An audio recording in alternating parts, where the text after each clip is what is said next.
hasil mungut itu juga. Mungut itu mbak. Kan orang nggak tahu mas. Itu air dari sumur. Kok hitam gitu warnanya mbak? Iya. Bekas nyuci wajan. Kok minyaknya hitam mbak? Nggak diganti apa mbak? Ya masih bagus mas, ini masih bisa dipakai. Tapi udah hitam itu loh mbak. Ini bisa dipakai mas, lumayan. Daripada beli mahal minyak sekarang mas.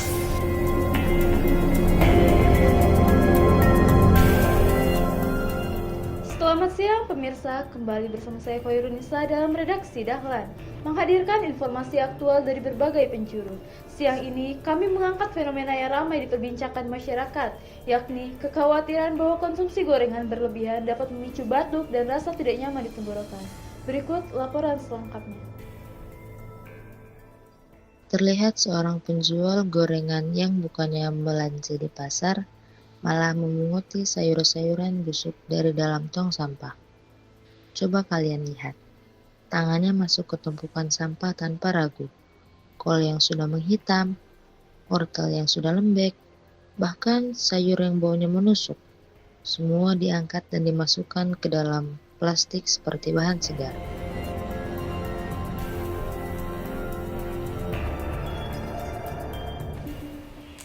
Dengan nama siapa mbak? Cuman Udah lama mbak jualannya? udah hampir sekitar 6 tahun. Gak apa-apa ya ditanya-tanya dikit ya mbak ya. Oh iya, nggak apa-apa. Nah, ini lagi buat apa mbak? Lagi buat ini buat adonan buat dijual. Ini kok nggak pakai inalis mbak? Ya nggak kelihatan juga mas. Nggak takut dosa mbak? Ya kan cuma saya doang mas, nggak apa-apa yang tahu. Sama Allah. Buat jualan besok ini mbak ya? Iya. Buka jam berapa besok mbak? Buka sekitar jam 1. Oh dari sekarang ya mbak ya? Iya. Sampai sekarang. Berapa pendapat mbak ya? Ya lumayan lah mas. Dengan modal yang dikit, saya cuma ngeluarin duit dikit. Hasil mungut itu juga. Mungut itu mbak? Kan orang nggak tahu mas. Nggak takut apa? Mungut gitu. Mungutnya di mana itu mbak? Ya di pasar. Kalau sore itu mas. Pas sudah pada pulang. Saya mungutin di situ. Lumayan mas, dapatnya banyak. Untungnya banyak ya mbak ya? Iya banyak banget. Ya, karena modalnya dikit karena mungut tadi ya mbak ya? Iya.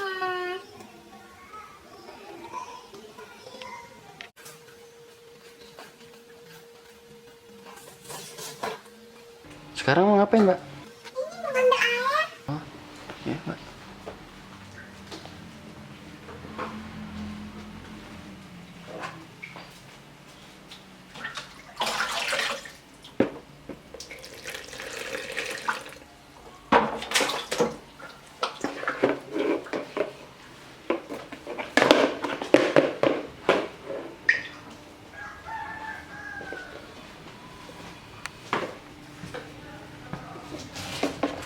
Mandi udah kuda kan mbak ya? Iya. Habis itu digoreng mbak? Iya digoreng. Dijual habis itu ya. Ini apa ini mbak? Lagi buat apa ini mbak? Ini lagi buat bakwan. Iya. Tapi itu airnya tadi tuh air apa itu mbak? Itu air dari sumur. Kok hitam gitu warnanya mbak? Iya. Bekas nyuci wajan. Kok dipakein air bekas cuci wajan mbak? Ya orang juga nggak tahu mas. Mbak tahu nggak ini kayak mana ini ya? Bagi kesehatan kalau mbaknya kayak gini.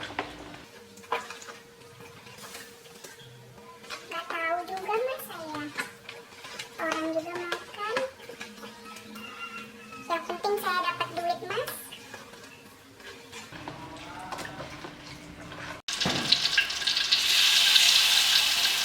Mbak ini lagi goreng ya Mbak ya? Iya mas.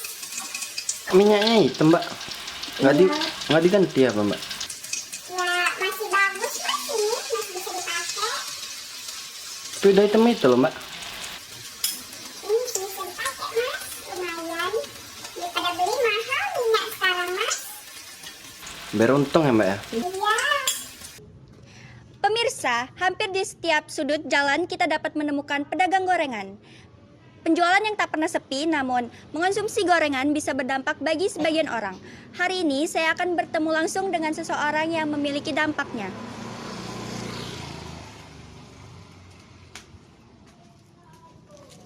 Halo kakak, permisi, dengan kakak siapa? Ya, saya dengan kakak Nisa. Saya lihat-lihat hampir setiap hari kakak beli gorengan. Apakah sekarang merasakan dampaknya? Ya, saya suka banget soalnya sama gorengan. Ini saya barusan beli gorengan. Tapi belakangan ini saya sering batuk-batuk, tenggorokan jadi cepat kering, terus muka juga jadi gampang jerawatan. Apalagi kalau lagi banyak makan gorengan. Apa kakak sudah tahu kalau gorengan bisa memicu masalah seperti itu? Ya, saya kira sih dulu tuh cuma mitos ya. Tapi ternyata setelah sering ngalamin sendiri, ternyata memang beneran ada pengaruhnya. Kayak kalau lagi kebanyakan gitu makannya, itu tuh tubuh tuh langsung ngasih tanda. Ini kayak jerawat saya itu gampang break out gitu. Oh ya, oke, terima kasih kakak. Halo, permisi dok. Ya, Dok mau nanya, kan masyarakat itu sering mengeluh batuk sama jerawat gitu ya dok ya. Gimana sih dok tanggapan dokter soal masalah kayak gitu? ya gorengan ini biasanya mengandung minyak yang dipakai berulang kali. Nah, minyak tersebut ini dapat menghasilkan zat iritan yang menyebabkan tenggorokan kering dan sensitif. Nah, ini bisa memicu sementara itu jerawat dan lemak yang berlebih di dalam kulit itu dapat menyebabkan pori-pori di dalam kulit itu menjadi terbuka dan kandungan minyak di dalam berlebih itu terkurung di balik lapisan kulit itu. Nah, jadi itu penyebabnya. Banyak masyarakat yang menganggap gorengan aman dikonsumsi setiap hari selama jumlahnya sedikit. Padahal, minyak yang dipakai berulang kali, suhu penggorengan yang terlalu panas, serta kandungan tepung dan lemak dapat memicu iritasi tenggorokan dan memperburuk kondisi kulit. Gorengan yang tampak renyah ternyata bisa membawa efek samping bila dikonsumsi terus-menerus. Minyak yang sudah digunakan berkali-kali menghasilkan senyawa berbahaya yang dapat mengiritasi saluran pernapasan. Sementara kandungan lemak tinggi dapat merangsang produksi minyak berlebih pada kulit sehingga memicu jerawat.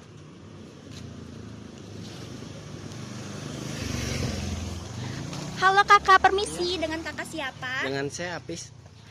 Kak, menurut kakak pandangan dalam masyarakat tentang gorengan itu apa sih kak? Tentang gorengan ya? Iya kak.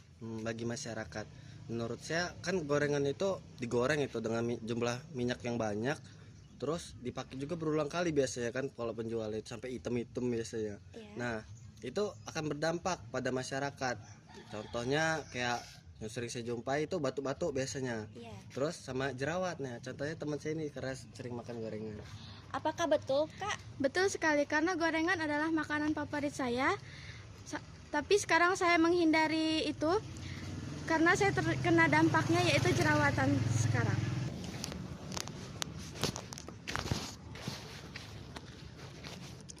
Gorengan tetap boleh dinikmati, tetapi tidak untuk dikonsumsi setiap hari. Menjaga pola makan, memilih pedagang yang bersih, dan batasi porsi dapat membantu mengurangi resiko yang ditimbulkannya. Nikmat renyahnya boleh sesaat, tapi kesehatan tetap utama. Jadi, stop mengonsumsi gorengan setiap hari. Baik, terima kasih kepada rekan saya yang berada di lapangan. Pemirsa, itulah rangkaian informasi kita hari ini terkait kebiasaan mengonsumsi gorengan yang ternyata menyimpan risiko bagi kesehatan, mulai dari penggunaan minyak yang berulang hingga kadar lemak yang tinggi. Semua menjadi pengingat agar kita lebih bijak memilih makanan. Bukan berarti kita harus berhenti total, tetapi penting untuk membatasi, memilih penjual yang bersih, dan tetap menyeimbangkan dengan pola makan yang sehat. Saya Koirunisa, pamit undur diri. Terima kasih atas perhatian Anda, tetap sehat, tetap waspada, dan sampai jumpa di program berita berikutnya.